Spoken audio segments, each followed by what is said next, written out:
Okay, so what's up everybody? What's up? This your boy Wayne back again. Rihanna's album leaked yesterday and then it was officially released yesterday as well. So yay, finally.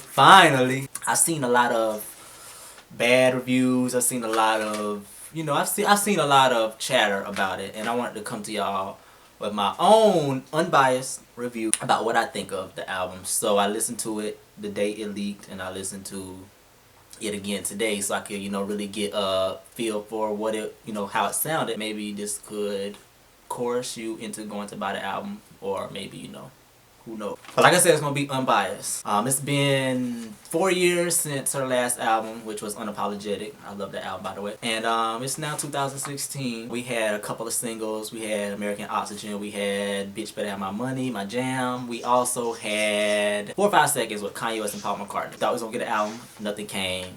Basically, it's been a whole lot of back and forth, no release date, fake track listings, then we get the whole Samsung deal where she opened up a room whenever she felt like it, so I guess we can say this has been the most frustratingly highly anticipated albums from one of our biggest pop stars of the day. Like I said, it leaked yesterday. Tidal accidentally leaked it, and they released it on Google Play and Tidal. I don't have Tidal, so I got the leak, but I'm gonna purchase the album. But anyway, so the standard edition, 13 songs. Consideration. Now I like Consideration. It got like an old school rap vibe to it. It reminds me of a song that you'll listen to when you high. I think that's the whole cohesive mesh to this album. Songs that you listen to while you're high. She must have been, I think she was high while she recorded it. But I love the song. It's one of my favorites. I love the lyrics. Her vocals are very precise. It reminds me of like something Sia was singing. Like the way that she had Rihanna doing Diamonds. That's the vibe that I got from it. Like her vocals are very different, not something that she typically does, and I like that, trying new things, new albums, so it's very different, and I really like that. That's one of my favorite songs on the album. James Joint is the interlude. Once again, it's another song that I think you have to listen to while you high, so I couldn't really get into it because I don't get high, but I could see why people would love it. It was a really cute interlude. It's nice, laid back. I'm just gotta chill, puffing your weed and vibe. So you can get, a lot of y'all might like that, all my marijuana heads out there. Now, Kiss It Better, number 3. According to Twitter, this was like the standout track of the album. It was trending for like a day and a half. A day and a half probably by now. Like I know it's trending the whole time after the album leaked. Now this was hot. I really liked it. It gave me a Prince vibe. It gave me that Dance For You vibe. I felt like Dance For You is like the 12th grade sister, she's classy and has a whole, thing going on. And Kiss It Better is like the slutty 9th grade younger sister, So like Dance For You, I won't say it's more mature. One song is more mature than the other, but they kind of go hand in hand. One is just a little more ratchet to it. The chorus has these high vocals that kind of mesh into the guitar that it has going on with it, and it's really nice. Like it's like one of those songs you listen to, like you put on your headphones and then you lay in the bed and you listening to it and you pretend you're like in a music video in the bed at nighttime, and it be sounding like real good in the headphones. So I like that song. That's like one of my favorites. And if you didn't like the first 2 songs from the album, when you hear this, you'll probably, like, okay, this is it. I can get with this. Work with Drake. I feel like this is going to be, how you get a song and every time you hear it in the club, you just, like, that's your jam. I think this is going to be my song like that. It's like the Rihanna people know. The album is really different for her, but with this song, it comes on right after Kiss It Better, so if you had low expectations from the first 2 songs, then you can kind of get into these 2 songs, and it's like the vibe keeps rolling. The only thing that I don't like is you can't understand the words she's saying. Like I really don't understand anything that she's saying, but it still just has that vibe that makes you want to like move, or like me, every time I hear it, that's how I be when I hear it. So, but I like it. I love the little auto-tune hums that she do at the end. That's my thing. Track 5, Desperado. She sounds like Drake. This got that Drake influence on it. The way, like, how Drake raps, when he has like this way that he raps and he kind of like holds the words, it kind of has that vibe to it. It has the whole western, laid back, chill. Once again, it's hard to understand what she's saying, so that kind of makes it hard to like pay attention to the lyrics because you don't really understand what she's saying.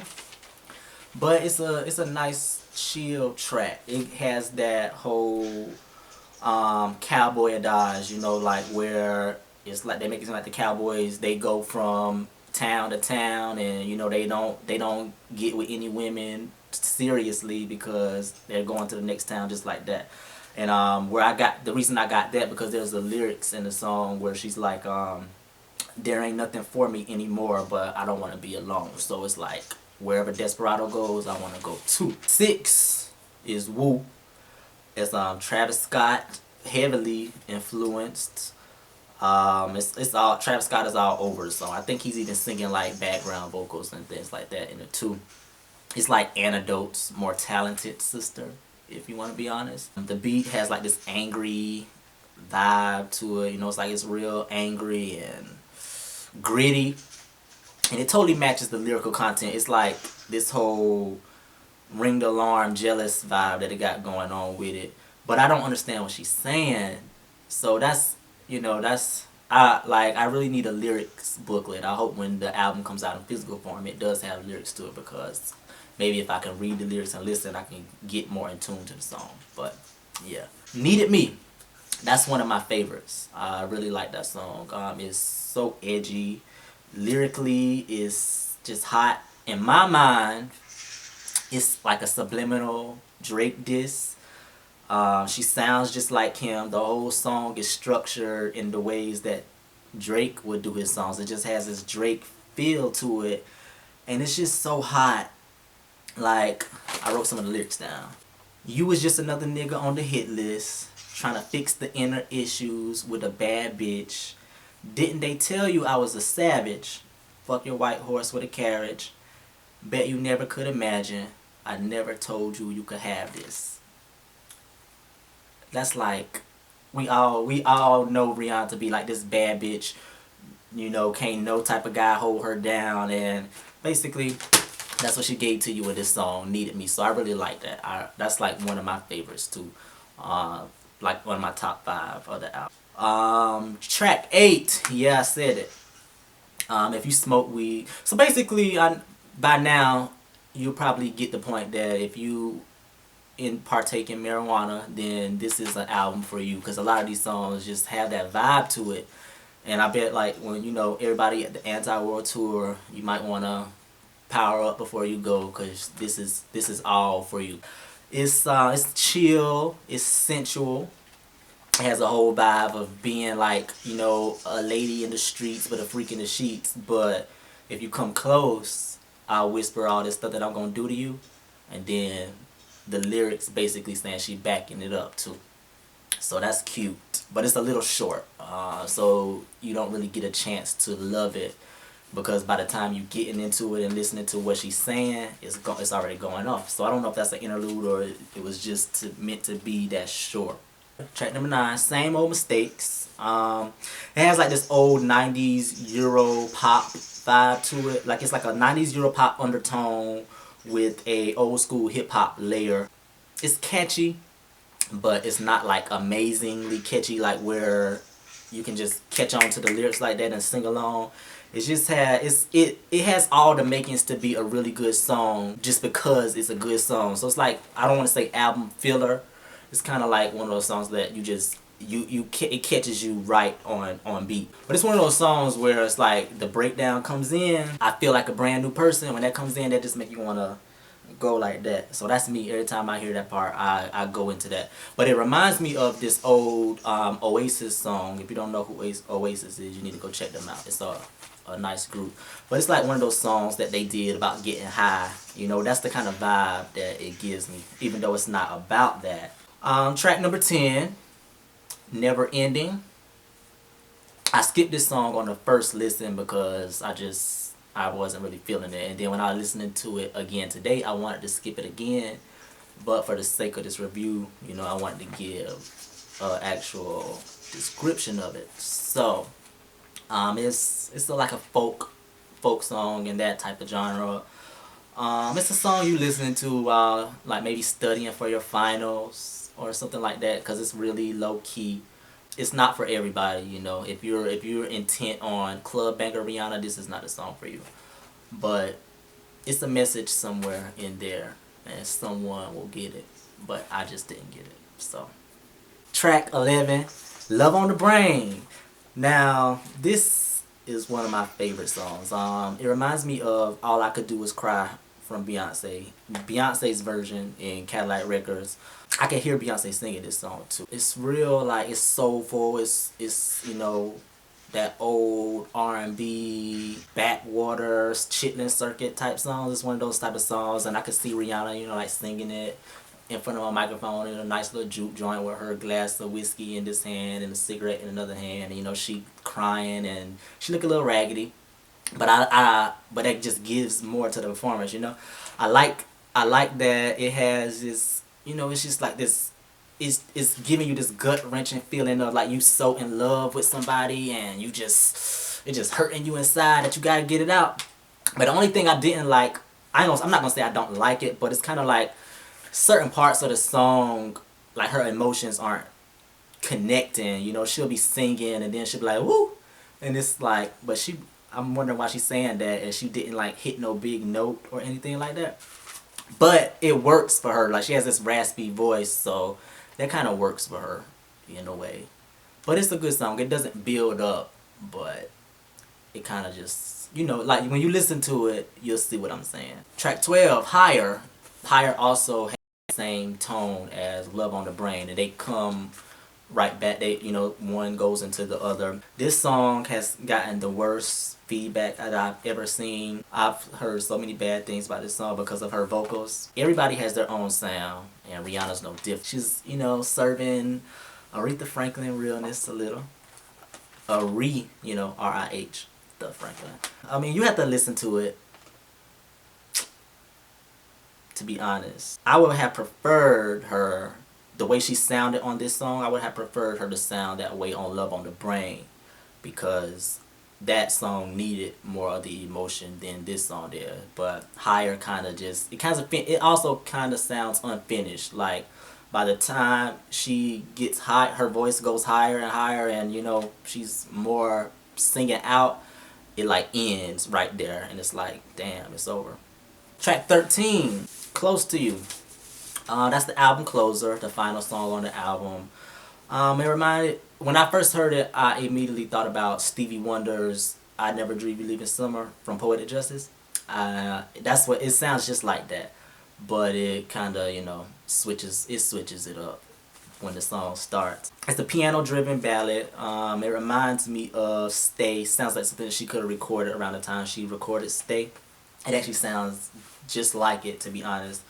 But it's a good song where it's like, you know, she's singing about being in love with somebody. Like, she loves him so much, and he knows, but she just want to give him that extra notification. But then again, she can't, because it's like, I don't know if he left her or if he just didn't want to be with her, or, you know.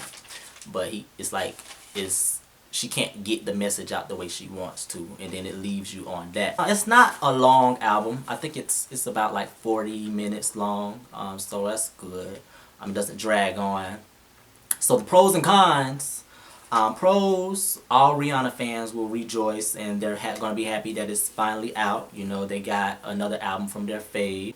It's something new. It's in a different direction. It's like, I think she named the song "Anti" because it's like anti-typical Rihanna. You're not getting a bunch of club bangers. You're not getting a bunch of dance tracks or catchy pop hook songs with the big hooks and things like that. You're not getting that. It's different, and it's in a nice direction, and it's fresh, and I like that. Lyrically, it's on point. For people who say Rihanna songs don't have any type of lyrical content, this can be something that her fans, or if you want to, you know, debate that, you can throw this up, because it's really, really on point lyrically, and I like that. But the lyrics you can understand, so, you know, because a lot of stuff I couldn't really make out what she was saying. But it's a good album. I listened to it twice. I probably could listen to it again, because most of the songs don't sound radio friendly. So the radio, even though I don't listen to the radio, most of the songs, the radio won't play them so much that you just don't even want to listen to the album anymore.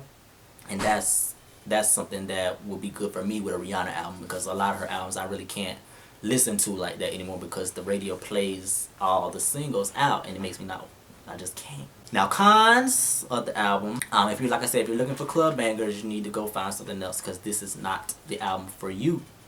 So, you know, it's something different. It's hard to understand a lot of things that she's saying, so you're really going to need a lyrics booklet. You know, get online and look up the lyrics to make out if you want to connect. So I guess that's the con of it. You can't really connect with a lot of the songs because you don't understand what she's saying in a lot of the songs. And finally, it doesn't really have a theme. It sounds like she just recorded a bunch of songs and put them together. You know, she found what songs she liked, because they kind of don't flow into each other. It's just like a song and then there's another song. I like this song, so put that right there. So it doesn't really have that cohesive theme to it. But like, it's a good album. It's not bad. I would give it a 4 stars, 4.5 stars. An A for effort, because she went in a new direction. She did something new and it works for her. So make sure you go buy the album. iTunes when it's on iTunes, in stores when it's in stores. I still don't know when it's going to be in stores, but when it does drop, make sure you go and get it and support Rihanna Navy R8. And I'm out.